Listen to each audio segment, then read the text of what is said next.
అచ్చ తెలుగు కథలు వినడానికి విచ్చేసిన శ్రోతలందరికీ మీ కృష్ణమ్మ కథలు ఛానల్ తరపున స్వాగతం, సుస్వాగతం. ఈ వీడియోలో మీరు వినబోతున్న కథ పేరు చీర కొని చూడు. రచన లక్ష్మీ చివుకల్ గారు. ఇక కథలోకి వెళ్ళిపోదామా? అత్తయ్య గారు ఎలా ఉన్నారు? ఆషాఢ మాసంలో పుట్టింటికి వెళ్ళిన కొత్త కోడలు మంజూష అత్తగారికి ఫోన్ చేసి కుశలం అడిగింది. నేను బావున్నానమ్మా, నువ్వెలా ఉన్నావు? నేను బావున్నానండి. అత్తయ్య గారు, మా అమ్మ నేను చీరలు కొనడానికి షాపింగ్ మాల్కి వెళుతున్నామండి. ఆషాఢ మాసం కదా, చీరలకి డిస్కౌంట్ పెట్టారు. మీకు కూడా చీర కొందాం అనుకుంటున్నాను. మీకు ఎలాంటి చీర కొనమంటారు? అలాగా, మంచిదమ్మా. నాకు షాపింగ్కి వెళ్ళే శ్రమ తగ్గించావు. నువ్వు అడిగావు కాబట్టి చెప్తున్నాను. చీర మీద నా అభిప్రాయాలు, నా ఇష్టాయిష్టాలు చెప్తాను. దాన్ని బట్టి ఒక మంచి చీర సెలెక్ట్ చేయమ్మా. అందరూ ఆ చీర చూసి ఆహా ఓహో అనాలి. ఏ షాప్లో కొన్నారు, ఏ కాలేజీలో చదువుతున్నారు అనే లెవెల్లో చీర ఉండాలి. చీర మరీ ఎక్కువ ఖరీదు ఉండకూడదు. ఎందుకంటే అంత ఖరీదైన చీర కట్టుకుని బిగుసుకుపోయి జీవితంలో మొట్టమొదటిసారి ఫోటో తీయించుకునే వాళ్ళలాగా ఎక్కడ కూర్చుంటే ఏమంటుకుంటుందో అని భయపడేలా ఉండకూడదు. బెనారస్ చీర, కంచిపట్టు చీర బరువుగా ఉంటాయి. అలాంటి చీరలు కొనకమ్మా.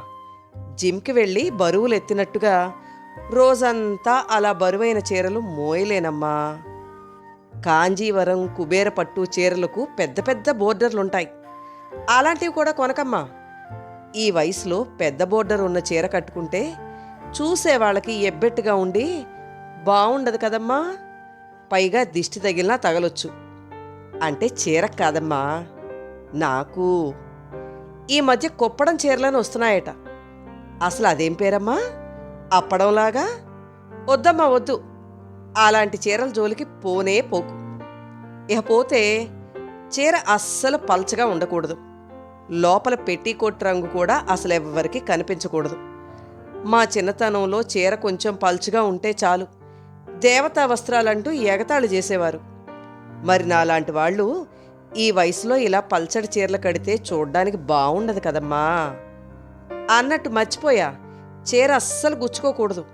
లంబాడి వాళ్ళలాగా చీరలకి అద్దాలు కానీ, పూసలు కానీ, అలాగే మెరిసిపోయే చెమ్కీలు కానీ, ఎంబ్రాయిడరీ వర్క్ కానీ అస్సలు ఉండకూడదు.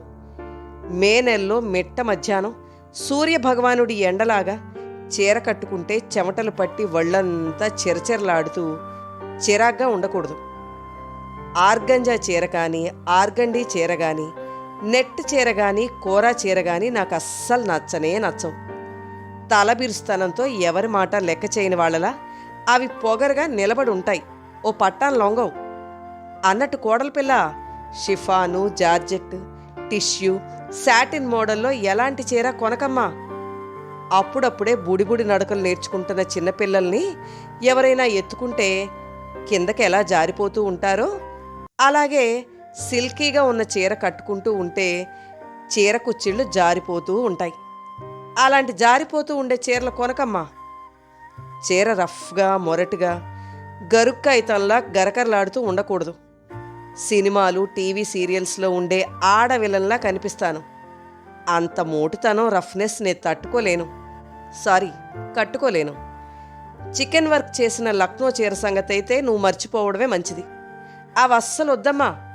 ఎందుకంటే చీరకి అగరబత్తి కాల్చి కన్నాలు పెట్టినట్టుగా కనిపిస్తుంది. చీర మీద పెద్ద పెద్ద పూలు ఉండకుండా చూడు. మనం పూల తోటలో నిలబడితే బాగుంటుంది కానీ మనమే పూల తోటలా కనిపించకూడదు కదా. చీర మరీ డార్క్ కలర్స్లో ఉండకుండా చూసుకో. మనం కట్టుకున్న చీరను చూసి ఎదుటివారు వాంతు చేసుకునేలా ఉండకూడదు కదమ్మా. చీరకి దగదగా మెరుపులు ఉండకూడదు. మన చీర చూసి ఎదుటివాళ్ళు కళ్ళు మిరుమిట్లు గొలిపేలా, కళ్లకు అపాయం కలిగేలా ఉండకూడదు. చీర మరీ ప్లెయిన్ కలర్ ఉండకుండా చూడు. మరీ స్కూల్ యూనిఫామ్ లాగా ఉంటుంది. చీర మరీ చిన్నగా ఉండకూడదు. చీర కడితే కుచ్చిళ్ళు ఎక్కువగా రావాలి. అలాగే పవిట కొంగు కూడా మోకాళ్ళు దాటేంత పెద్దగా రావాలి. నైలాను, క్రేప్ చీర అయితే ఒక్కోసారి కవల పిల్లలు అతుక్కుని పుట్టినట్టు వంటికి చుట్టబెట్టుకుపోతుంది. అడుగు ముందుకేయడానికి రాదు. కాళ్ళకు అడ్డం పడి ముందుకు పడి ముఖం పగిలే ప్రమాదం ఉంటుందమ్మా. వద్దమ్మా వద్దు. బాందినీ చీర ఊసే వద్దు. పాత గుడ్డలా మాసికలు పట్టినట్టు ముడతలు పడి ముడుచుకుపోయి ఉంటుంది. చీర మరీ ఫ్యాన్సీగా కూడా ఉండకూడదబ్బా. గాజులకి, మెడలో గొలుసులకి, కాలి పట్టీలకి తగులుకుని దారం పోగులు రాకుండా ఉండేలా చూడమ్మా. కాటన్ చీరలు మాత్రం అస్సలు కొనకమ్మా. వాటికి గంజి పెట్టడం, ఐరన్ చేయడం నా వల్ల కాదు. వాటిని మెయింటైన్ చేయలేం. చీర కట్టుకున్న వెంటనే ఎలక్షన్లో నిలబడ్డ అభ్యర్థిలాగా చాలా టీవీగా నిలబడి ఉంటుంది. గంట గడిచాక డిపాజిట్ కోల్పోయిన అభ్యర్థిలాగా డేలా పడిపోతుంది. మరీ లేత రంగు చీర కొనకమ్మా. మరక మంచిదే, అది టీవీలో ప్రకటన వరకే. దానిమీద మరకలు చాలా క్లియర్గా కనిపిస్తాయి. ఉతికితే ఒక పట్టాన ఆ మరకలు పోవు. కలంకారీ ప్రింట్ చీర వద్దు. ఎందుకంటే అమ్మవారి ఫేస్తో, బుద్ధుడి ఫేస్తో, దేవుడి ఫేస్తో ఉన్న చీర కట్టుకుంటే ఆ బొమ్మ కుచ్చిళ్ళు ఉన్న చోట కాళ్ళకి తగులుతూ ఉంటే దేవుణ్ణి తన్నుతున్న ఫీలింగ్ తన్నుకొస్తుంది. అది చాలా తప్పు అనిపిస్తుంది. అందుకని కలంకారీ గాని దేవుడి బొమ్మలతో ఉన్న ఏ చీరలో కొనకమ్మా. చీరకి అడ్డగళ్ళు ఉంటే మాత్రం కొనకమ్మా. మరీ పొట్టిగా లావుగా కనిపిస్తాను. అలాగే వెంకటగిరి చీర గాని, ఖాదీలో గాని, గుంటూరు నేత చీర గాని, అసలు ఎటువంటి నేత చీర గాని కొనకమ్మా. మరీ వయసులో పెద్దదానిలా కనిపిస్తానని మీ మామగారు అస్సలు కట్టనివ్వరు. చీర కొంటే డ్రై వాష్కి డబ్బులు పోసే అవసరం లేకుండా ఉండాలి. చీర ముడతలు పడకుండా పదే పదే చీరకి గంజి పెట్టక్కర్లేకుండా చీర ఐరన్ చేయకపోయినా కట్టుకునేలా ఉండాలి. ఇస్త్రీ ఖర్చు కలిసొచ్చేలా. అన్నట్టు మంజు, నీతో అతి ముఖ్యమైన విషయం చెప్పడం మర్చిపోయాను. చీరలో వాళ్ళు అటాచ్మెంట్ చేసిన జాకెట్ ముక్క కట్టు చెంగు వైపు ఉండాలి. పమిడి చెంగు వైపు ఉండకుండా చూసుకో. ఎందుకంటే నేను చీరలో ఇచ్చిన జాకెట్ ముక్క కట్ చేయకుండా విడిగా మ్యాచింగ్ బ్లౌజ్ పీస్ తీసుకుని కుట్టించుకుంటాను. దానివలన చీర నిడివి పెరిగి ఎక్కువ కుచ్చిళ్ళు వస్తాయి. అందుకని చీర రన్నింగ్లోనే జాకెట్ పీస్ కూడా ఉండాలి. అలా లేదనుకో, నేను మళ్ళీ దాన్ని కట్ చేసి కట్టు చెంగు దగ్గర అతుకు పెట్టి కుట్టించుకోవాలి. అలా చేస్తే మళ్ళీ అది అతుకుల చీరలా అవుతుంది. అతుకుల చీర కట్టుకోకూడదు అని మా అమ్మ చెప్పేది. అర్థమవుతోందా మంజు? అయినా నాదే ఉందమ్మా. నేను షాపింగ్కి వెళ్ళక్కర్లేకుండా నేనిప్పుడు చెప్పినట్టు నువ్వే ఒక మంచి చీర సెలెక్ట్ చేసి కొనేసేయి. మంజు, వింటున్నావా? నేను చెప్పింది అర్థమైందా?